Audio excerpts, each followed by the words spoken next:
Hello guys, ito na naman oh. Sabi niya dito. Ganun din oh. Pare-pareho lang. Pare-pareho lang yung comment dito sa akin. Hindi ko alam bakit ganyan. Magbago na kayo. Ay nako. So kamusta? Masaya ba kayo dahil ganyan kino-comment na sa akin?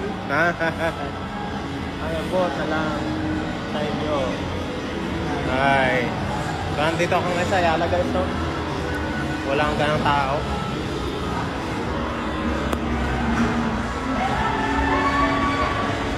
So papasok na rin ako guys no? Sa trabaho ngayon.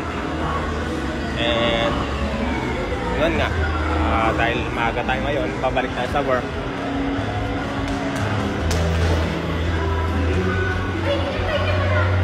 Tingnan natin kung anong masusunod. Diba? So maraming salamat guys and God bless. I hope happy ka sa comment mo sa akin ha. Ay nako. Paki ano na lang ng YouTube ko, pa-subscribe na lang idol. Sana maraming salamat idol.